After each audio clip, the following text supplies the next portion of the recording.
coming to the first experiment.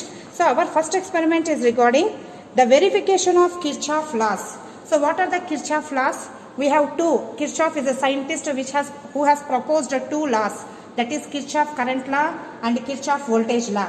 So in this experiment we are going to verify this Kirchhoff current law and Kirchhoff voltage law for two different DC circuits. Okay, so as per the statement or as per the definition, so what does the Kirchhoff current law says?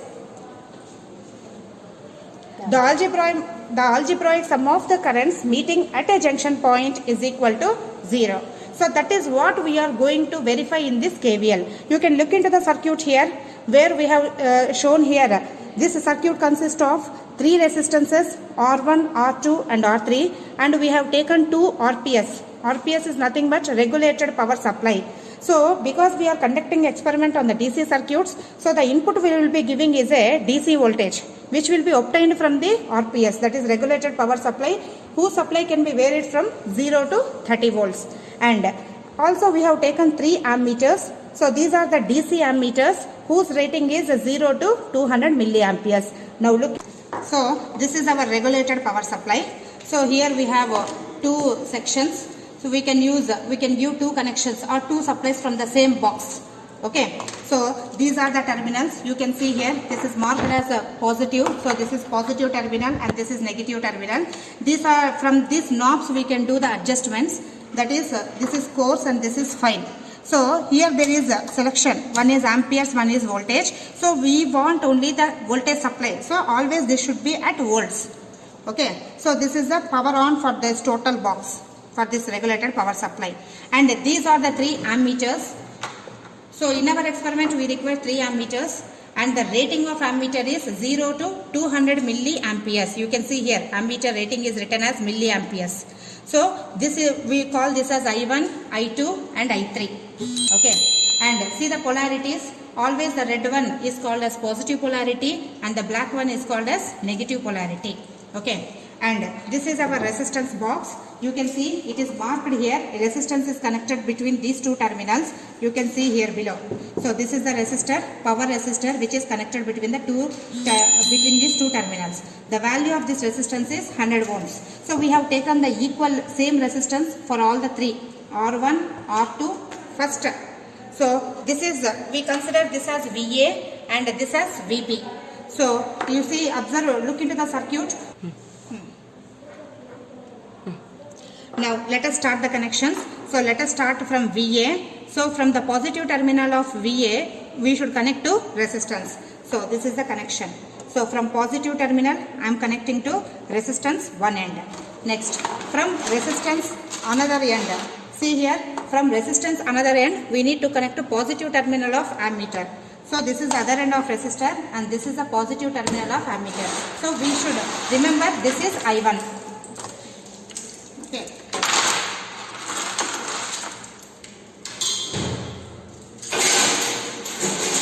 Negative terminal of ammeter is connected to positive terminal of, see here, you can look here, there are two connections.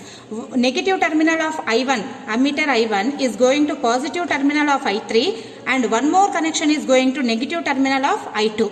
Okay, so if we call this as I3, so let us keep like this. Okay, so this is I1, this is I2, this is I3. So negative terminal, one negative terminal goes to positive terminal of I3 and one more negative terminal goes to negative terminal of I2. This is I2. See here, there is negative terminal. Now look here, positive terminal of ammeter goes to resistance one end. So this is the, positive terminal of I2 goes to resistance one end like this. Okay, so positive terminal of I2 is connected to resistance R2 one end. Next, R2 other end is connected to the positive terminal of second supply voltage, that is VB. So resistance other end is connected to positive terminal of VB. So this we are calling it as VB and this is VA. Now Now look into this circuit. So this total connection we have completed. Now let us do this middle branch. So middle branch, from this negative terminal of I1 is connected to positive terminal of I3. So this is what this one. So we have connected this wire already. Now from the negative terminal of I3 we need to connect to, see here, from negative terminal of I3 we need to connect to R3 resistance one end. So that means from negative terminal of I3, this is R3. So one terminal we have connected. Next, you see the other end of resistance. So the other end of resistance has two connections. One goes to negative of one VA, that is one supply. Another wire goes to the negative of another supply, that is VB. So from here we need to do two connections. So other end of resistance is going to the negative of one supply, and from the same it is going to the negative of another supply. So these are the connections for KVL, KCL. So once again I am telling you, this is VA, this is VB, this is I1, this is I2, and this is in the middle branch. So just I have pulled it down like this. This is I3. Now what we need to prove in this experiment? We need to verify the Kirchhoff's current law. So what does it mean? So here is this is the node point. So what are all the current entering to this node? It is I1 and I2 are the currents entering through this node. Okay. So and what are the currents leaving? It is I3. So what we need to prove in this? We need to prove that I3 is equal to I1 plus I2. Okay. So this is I1, this is I2, and this is I3. So sum of these two currents should be read in this ammeter. That is what we need to prove in this experiment. Now let us see. So for different values of V and VB, I will just show you the readings for you. So what will be the values? You see the tabular column. So in the tabular column, you need to mark one more like this. So because there are two supplies, we call it as VA, VB. So we take it as, let us take VA as 10, VB as 15. Now let us find out what is this I1, I2 and I3. See here they are mentioned theoretical and practical. Whatever we are doing this through the experiment will be noted under practical values. Theoretical, you should take these values and solve the circuit using KCL expressions. Okay. Now let us switch on the supply. See here we have switched on the supply. Initially everything should be at 0. Okay. Now what it is given? VA should be set as 10 volts.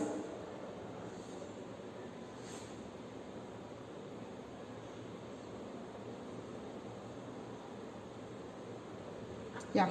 Next, VB should be set as 15 volts.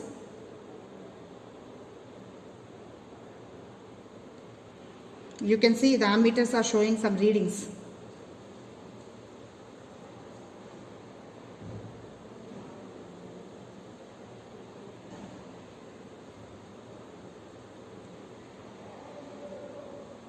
Yes. So VA is 10 volts, VB is 15 volts. Now look into I1. So I1, so each division, so it is scaled for 200 milliamperes. 200 milliamperes means each this division is, how much it is? 10 milliamperes. So 10, so this is 5, this is 10, 15, 20, like that up to 50.